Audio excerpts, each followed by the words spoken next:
House of the Dragon, season one, episode one, series premiere in the books.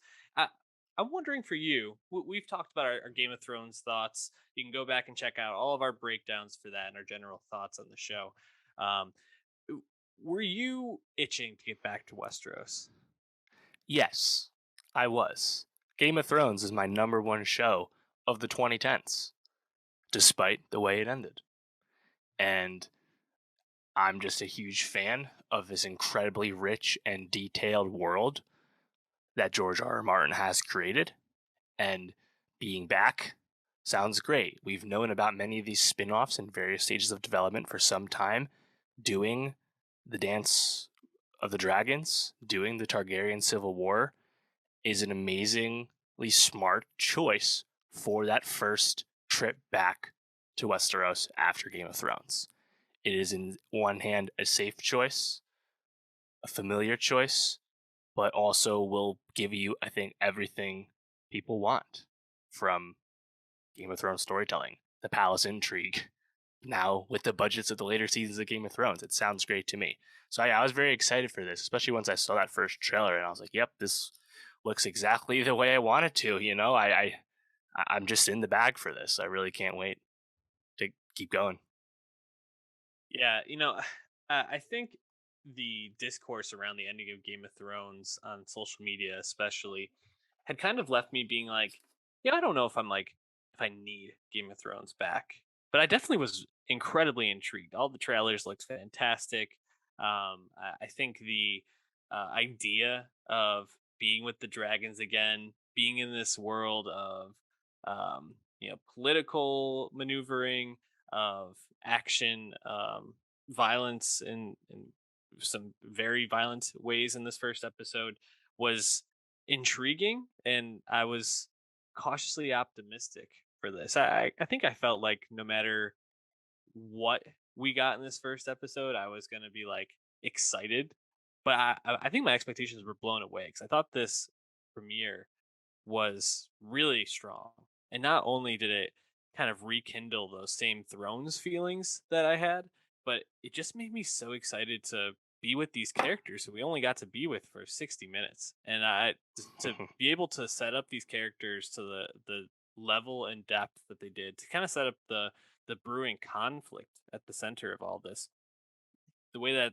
they did in this episode, obviously with some changes from the book to, I think, probably push certain characters together and certain actors together. um I just was super impressed. I thought they did a great job, and when you have Miguel Sapochnik at the Mm. helm, someone who knows exactly what he's doing within this world, I think that probably could have been expected. But really shout out to him because I thought this was really well done. Were you impressed with the first episode to the same level I was?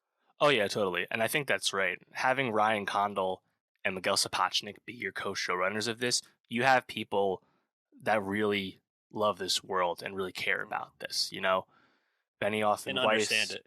clearly were burned out by the end, and unfortunately, that did affect the way the series ended. That is not the case with who we got here, and of course, people know Sapochnik has directed some of the biggest and most acclaimed set piece episodes of the series. Um, you know, I really liked how it started too. Just for the more casual fan, I already know this. A lot of people already know this, but not everyone knows when this show is taking place. What's going on here? They very explicitly tell you that we're about 200 years before Robert's Rebellion. We're a long way before anything we've seen in Game of Thrones with Daenerys and Jon and Ned and everyone else. So even though this is a prequel, it takes place in the past. Every single person you see on the show will live their full life and then die before anything you've seen before. So it doesn't have, I think, that like kind of like narrative uh, fault that some prequels can have when you know what's going to happen or you know people have plot armor. To someone who hasn't read Fire and Blood, hasn't read the George R. R. Martin world book, and you can figure out what happened if you want. But if you haven't read that, haven't read the wiki, you have no idea what's going on. It's completely compelling narrative, start to finish, that also George has completely laid out already. We know he knows how the story ends because he already wrote it all. So, um, like I said, I think it's a really slam dunk first premise to adapt, and that first episode I think does a really good job of hitting home why all of that makes sense. some familiarity, right? When they mix in the old Game of Thrones theme early on, when the princess is up in the air on the dragon, the palace intrigue that we love from early Game of Thrones, right there, right away when we see like Viserys with his small council, and you start seeing the seeds get developed, and they very quickly establish Matt Smith's Daemon Targaryen, the prince of the city, the brother of the king. They establish him as a familiar antihero slash villain figure, a la Jamie Lannister, perhaps. So God, I just think right from the get go, it's like, man, this we're back doing it again. I can't wait. Yeah, it draws you right in from the very beginning, and some similarities to the first Game of Thrones.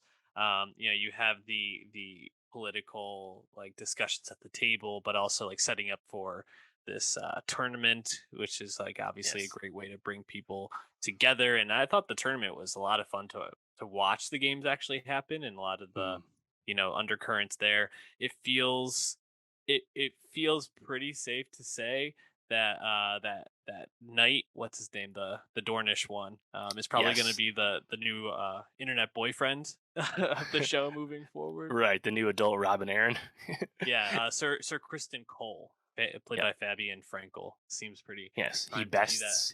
He bests on merit Damon at the end after Damon kind of begrudgingly wants to continue the fight on foot or however it was said. But yeah, it Yeah. was cool to see Attorney uh, laid out. We see the whole thing. There is Attorney in Game of Thrones season 1, but if I remember right, we see very little of the actual jousting.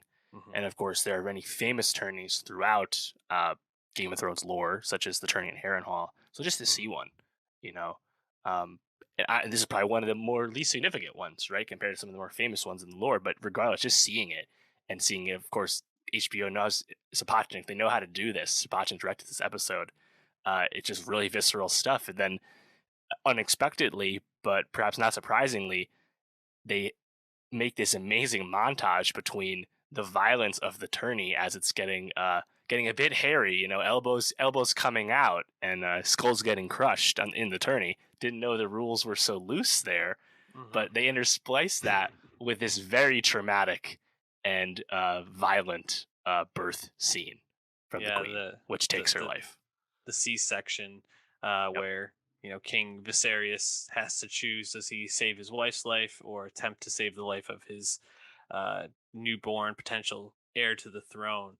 And man, that was incredibly brutal.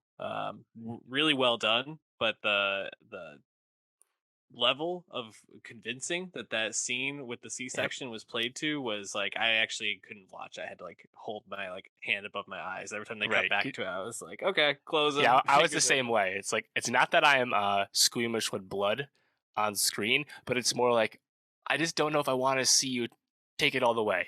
And thankfully, Yeah, they don't actually show it all the way, but they got pretty close. they got pretty close, dude. Pretty Game of close. Thrones has not gone soft on us. We know that much. And I gotta say, it probably was the kiss of death when you have that really nice scene between King Viserys and Queen Emma, where Yep. she's in the bath, and they really are, I think, convincingly portray this loving relationship between them, and just like Right. how Viserys, who's kind of I think seen as like a weak king, potentially Yeah. someone who thrust into power before he was even ready or even ever should Yeah. have been. Peaceful ruler, peaceful reign, but not like a strong leader. Not certainly as beloved as his predecessor, Jaehaerys, for sure. And especially with his sister. Uh, was her name also Renarius? They're yeah. So it's She's Rhaenys. Rhaenys, and then Rhaenys. his daughter is Rhaenyra. They're very similar. Jeez. But his sister was the one that everybody felt like was the best choice to kind of bring the kingdoms together. But Right. patriarchy would not allow The that. It queen who never seems. was. Um, so I definitely thought that was great, and then that's followed up by this very I think moving funeral scene Yeah. where you see I think a lot of different dynamics. Obviously, you see how broken Viserys is and how just totally destroyed the daughter is Princess Rhaenyra. But then you also see Matt Smith, who plays Prince Damon. We haven't really talked much about him yet, consoling Rhaenyra, and their relationship and their dynamic is, I think, going to be a really interesting aspect to this first season, and to, I think, the conflict moving forward, because they seem pretty close. Whereas Viserys and Damon are obviously moving apart by the end of the episode, Oh based yeah. on something Damon supposedly said, never fully confirmed. Also, an interesting aspect of this, and then it leads to the final, like, talk around the table about the heir, and Damon supposedly saying that he was the heir for the day, type of thing. Um, Mhm. Man, I mean, just that sequence in general, I thought was so well done. What were your thoughts on it? Oh, totally. Yeah, I think the the funeral scene looks awesome. Mhm. It almost looked like Dragonstone. I wasn't sure if they were actually at Yeah. Dragonstone. That would have been a big trip they took. I guess it would make sense. Mhm. Um, you hear the Dracarys, right? Rhaenyra lays it down, gives the Mhm. permission for the barbecue there. But yeah, seeing that custom, that was good. And yeah, I think all the small council stuff is awesome. In general, I love the small council scenes from Game of Thrones. I would watch Yeah. them forever. Just like, tell me about the pirates at the Stepstones. Tell me about the issues that the Master of Coin is worried about. I'm with it. Just tell me what's going on. But Mhm. seeing the open contempt that Damon and the Hand of the King, Otto Hightower, have for each other. Otto Hightower, played by Reese Ifans. That conflict, just seeing where it's already at, and you know they will be on opposite sides with the Mhm. conflict to follow.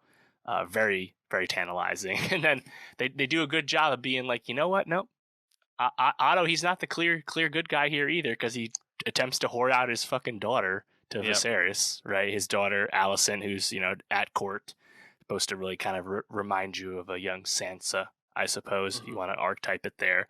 And Allison will be played soon by Olivia Cook once we move a little bit further in time. Big fan of hers. Can't wait to see that. Um, yeah, I think in general, what's cool about this story as we see it unfold is that there's a lot more gray uh, on both sides with this. There's not like kind of clear defined like good guys and bad guys per se, and it's like the shift of allegiances, the politicking of it all, very Game of Thrones. But it'll be fun, I think, to watch as a viewer and decide where you're siding with things, right? Because you would think after watching one episode, you're like, oh, clearly Princess Rhaenyra is our hero, right? Protagonist, yeah. Yeah, and maybe that'll still be the case, but truth. You can look up what happens if you want. I would probably advise not doing that, but very appealing, and also people I like further down the cast list, right? The Lord Commander of the Kingsguard is played by Graham McTavish, who was awesome in The Hobbit. Sonoya Mizuno as Mysaria, the paramour of Daemon. Big fan of hers. Not sure Mhm. what's going on with her, but that'll be cool. And then you have Steve Toussaint as Corlys Valerian, the husband of the Queen who never was. One of the wealthiest men in the realm on the council right now. What is he up to? Is he gonna? What is his side? Mhm. Um, all the setup is just so appealing, right? And I just can't wait to see shit pop off. I think it's probably obvious to many that Viserys is not long for this show, because his succession is the whole crux of the conflict to come. Literally, this is a guy who got by the crown, by the throne. He literally cut himself on the throne, and that's how he went.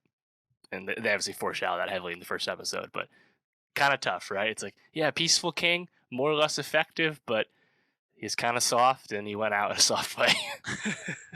Yeah. It's so tough, because I think in these worlds, if you have even like the an ounce of like tenderness, it's just, you're not long for the world. Something we didn't talk about, Damon, his absence is a big talking point at the beginning, and then he finally does show up and just starts wrecking shit. Just Yeah, starts rounding up people yeah. who are accused The of go- crimes. yeah, the gold cloaks, the city watch has been radicalized under his command, basically. Mhm. I thought that scene was just completely brutal. You see amputations, you see them, Oh cutting yeah, off body parts. It's really really brutal. And that was kind of the moment where I was like, this is an aspect of Thrones where I'm not I wasn't totally missing it, the goriness. And Hmm. they have talked about how in these the House of Dragon seasons, they're not going to show like rape scenes or things like that. That all the sex that you see will be consensual to some degree. Right. Yeah. And I think that that's a important choice. But just overall thoughts on just Damon and him wrecking shit, but also just the goriness of the show in general. Yeah, I think there's those two big gory moments, right? Like you said, the Gold Cloaks wrecking shop in King's Landing, and then the montage of the tourney and the birth. Hmm. Um, that's a lot. It's definitely a lot, and I think at the end of the day, it's an R-rated series, and it'll continue to be that. But I don't expect to see like wanton gore every episode because that's not how Game of Thrones was either. So I think you just kind of have to roll with that, right? Yeah. Didn't necessarily mind seeing it though, in the sense that they're kind of reestablishing the Thrones POV, as it were, in terms of violence. But yeah, I mean, I think not seeing sexual violence moving forward is totally fine. It doesn't somehow negate the brutality of Westeros in any way, so Hmm. that's great. Um, I think my other big scene that I was a big fan of was when you see Viserys down in the bowels of the Red Keep in front of Balerion, the Black Dread's skull, the dragon's skull, Aegon's dragon, kind of like in a shrine, with all this bed of candles. Of course, when we see that skull via Tyrion in early Game of Thrones, is of course just kind of collecting cobwebs in the basement because the Targaryens no longer rule. But back then, it's like this big shrine, more or less, and that's where you get this revelatory scene to Hmm. the lore heads where Viserys tells his daughter Rhaenyra about this kind of assumed birthright or mission statement that the Targaryen lineage has passed down, where they are protecting the realm from the winter to come. Once summer finally ends, they need to unite everyone to defend the realm. And it's like, huh, that kind of agency had never been established by the Targaryen family. Kind of cool to hear that, Easter egg, he's holding the cat's paw dagger Hmm. while he's saying that. I didn't actually notice. I noticed it. I was like, oh, it's a cool looking dagger. I didn't recognize it as the cat's paw from early Game of Thrones. But alas, I think that was definitely a cool scene, and it'll be interesting if that kind of sense of purpose and responsibility affects one or both of the sides to come, probably Rhaenyra's side in the conflict. But yeah, I think that was definitely a cool moment to see. Definitely cool to see. Cool to see that Valyrian steel really don't crack.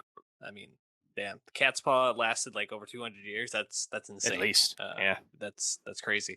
Um, and yeah, I think because whether if you're a casual viewer or even if you're more of a lore head, like um, you where Game of Thrones starts, Targaryens are pretty much on the outs, and Dany and her brother are trying to bring them back into prominence. they're And the only ones.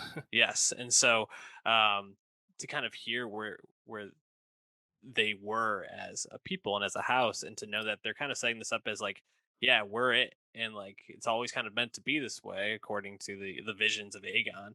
Um, and to see how far that they're going to fall, you just know that they're in Mhm. for a lot of tragedy Yeah, and heartbreak in the coming seasons. I mean, I assume it's probably going to be like a less long running series. I don't think it'll go 7 or 8 seasons, probably like 4 or 5. right. But I mean, there's a lot here, a lot to dig into. Yeah, and then that also brings the question: is if you look at like the bio that the House of the Dragon has on on HBO, like like just how it's like listed in like in marketing and stuff, it's almost positioned as House of the Dragon is a show about the Tarks, and perhaps we have a 2-3 season run about the Dance with the Dragons, and then they keep quote House of the Dragon going, and we go to something else, Hmm. whether that's Aegon's conquest or the Doom of Valyria, the Targaryens fleeing something, interesting thought that this could almost be a Westeros anthology, because at the end of the day, there's a lot of intriguing stuff to do with the Targaryens if you wanted, I mean, it feels like Aegon's Conquest is an easy one to do eventually, not one that's been reported in development. So I don't know about that. But yeah, this is not going to be an 8 season run for sure. Doesn't need to be, and I think it'll probably be better for it that this is going to be more succinct but fun to invest in. It's um, that's awesome, and I yeah, I think it's just really great to be back in the world, and who knows if we'll hear any news about future spin-offs. We did have the kind of breaking news right before this about the Jon Snow sequel series that George Mhm. himself did even comment on his blog. But in the meantime, I'm like I said, I'm happy to be with this prequel status, and we can just kind of chop it up in Westeros and watch some good old fashioned succession fights. Sounds great. Yeah, completely agree. And we aren't the only ones. 10 million people apparently were tuned into this for the premiere. There Yeah, are amazing videos of apartment buildings in New York City where you look up at the windows and the lights are moving in unison because everybody's watching Game of Thrones at the same, or sorry, House of Dragon at the same time. It's pretty amazing to have I a know. show back that brings people together this way. Yep. And in what, 2 weeks is it? Not even. Yeah, No, sorry, a week from Friday, we get Lord of the Rings, The Rings of Power on Amazon. It's gonna be crazy to see these two shows at the same time. fantasy shows. This has to be the height of them, right? I mean, Yeah, it's so two funny. shows this expensive. Totally. And it's so funny. We talked about the next Game of Thrones for so long, right? Talking about shows like The Wheel of Time or The Nevers or Foundation, whatever it was. It's like, you know what? No, we got Game of Thrones and we got the next best thing. We got Lord of the Rings. Yep. Nobody else needs to try anymore.